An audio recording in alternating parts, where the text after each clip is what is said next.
9 मई वाक़े की रिपोर्ट आ गई है। रिपोर्ट में कौन कौन कसूरवार है, किन का कसूर था, वो भी सारा लिखा हुआ आ चुका है। निगरान हुकूमत ने ये रिपोर्ट मुरतब की। 9 मई के हवाले से निगरान हुकूमत की रिपोर्ट में ये कहा गया है कि काबीना कमेटी जिसने तमाम तर शवाहिद इकट्ठे किए हैं उसको फराहम करदा शवाहिद को देखकर मालूम होता है कि फौजी तनसीबात पर पुरतशद्दुद हमलों की मनसूबाबंदी में इमरान खान ने भरपूर किरदार अदा किया था। ये सिर्फ रिपोर्ट ही नहीं करी बल्कि इसके साथ साथ फयाजुल हसन चौहान साहब भी ये कह चुके हैं कि भाई ये इमरान खान साहब वीडियो लिंक से खिताब करते थे, मुख्तलिफ लोगों की मीटिंग्स बुलाई जाती थी और उसमें कहा जाता था कि फ़ौजी जो तनसीबात हैं उनको कैसे तबाह करना है, जो एहतजाज होगा अगर मुझे गिरफ्तार किया जाता है तो उसको कैसे हमने उनके तमाम तर इरादों को मलियामेट करना है।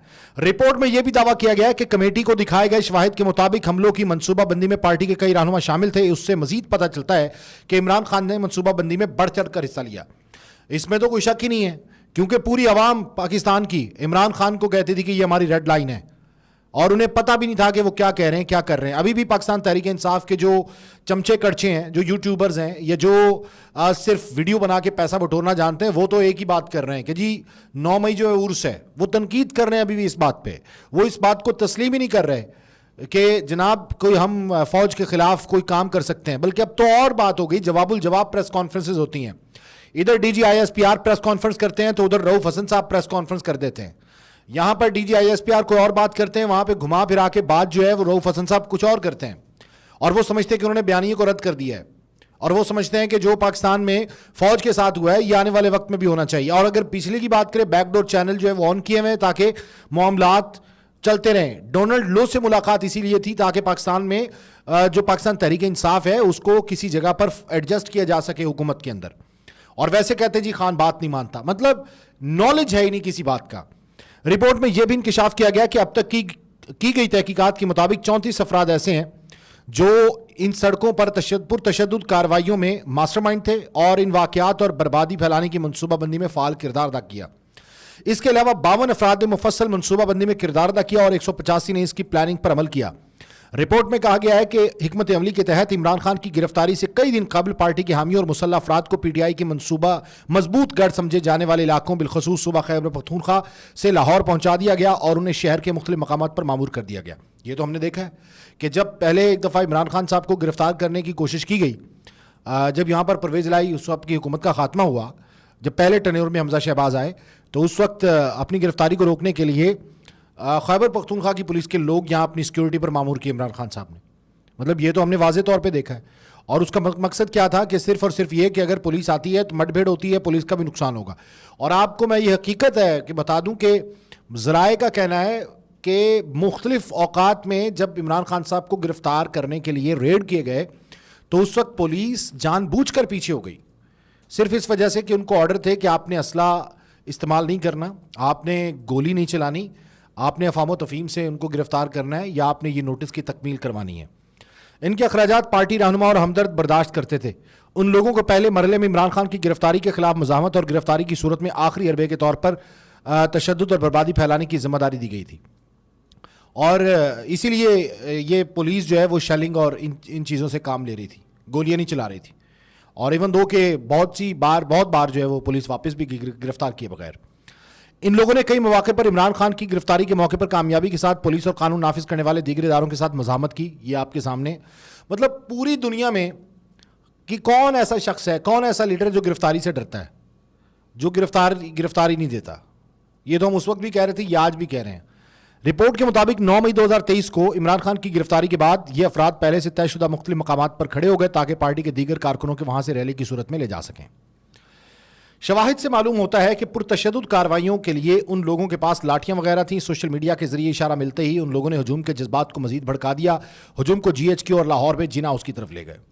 इन मकामात पर मौजूद लोगों के बयानात रिकॉर्ड करने पर मालूम हुआ कि हजूम में से आवाज़ें आ रही थीं मखसूस मकामात की तरफ मार्च किया जाए और मज़ामत करने वाली आवाज़ें खामोश कर दी जाएँ। आज तक जितने एहतजाज हुए हैं, चले आप मतलब सारी चीज़ें छोड़ दें, आज तक जितने एहतजाज हुए हैं इस 9 मई के अलावा जो गुज़िश्ता साल जो वो हुआ, तो कोई ऐसा एहतजाज है कि जिसमें वाकई कोर कमांडर हाउस की जानिब रुख किया गया हो या कैंट में दाखिल हुआ गया हो या वहाँ जाके तोड़फोड़ की गई हो? कोई नहीं होगा। तो ये सिर्फ एक एहतजाज है और अगर अभी भी पाकिस्तान तहरीक इंसाफ ये कहती है वो इसमें मुलविस नहीं है तो बस फिर क्या कह सकते हैं। عمران خان صاحب کے بارے میں کہا جاتا ہے کہ عمران خان صاحب کہتے کچھ اور ہیں کرتے کچھ اور ہیں. ابھی عمران خان صاحب تو یہ چاہ رہے ہیں کہ مطلب عوام میں یہ مقبولیت بنی رہے کہ جی بڑی ریزسٹنس ہے عمران خان صاحب میں, اور عمران خان صاحب پوری مزاحمت کا کردار ادا کر رہے ہیں, اور عمران خان صاحب کا بھی مذاکرات نہیں کریں گے, جبکہ حقیقت یہ ہے کہ بیک ڈور چینل آن کر کے عمران خان صاحب مذاکرت کی میز پر بھی آ رہے ہیں. اور اب تو DGISPR کی پریس کانفرنس کے بعد تو کلیئر ہو گیا ہے کہ عمران خان صاحب کے ساتھ مذاکرات کسی صورت نہیں ہوں گے, یا تو وہ معافی مانگیں.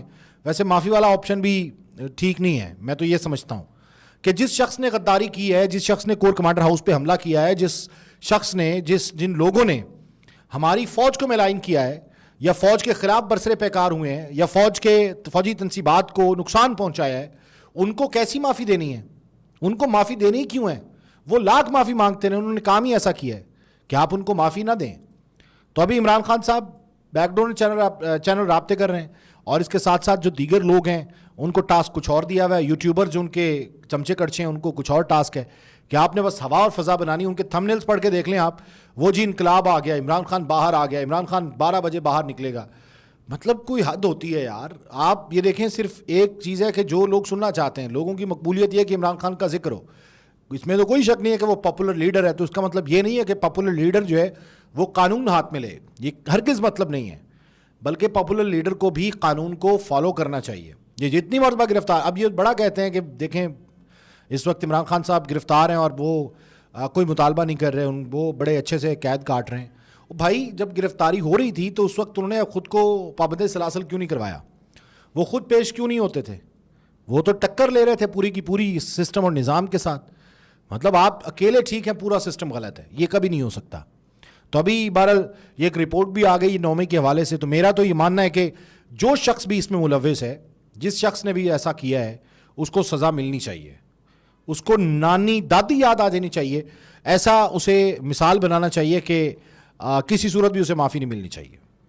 اور ملے بھی کیوں کہ آپ نے فوج پر انگلیاں اٹھائی ہیں, اور اس حد تک غصہ, اس حد تک عدم برداشت اس معاشرے میں قائم کر دی پاکستان تحریک انصاف کے واریوں نے, چمچے کڑچھوں نے, اور عمران خان صاحب نے ضد, انا, ہٹ دھرمی, غصہ, کہ اب اس معاشرے کو, اس سوسائٹی کو مطلب بدلا نہیں جا سکتا, بڑے بڑے طریقے سے بدلنا پڑے گا.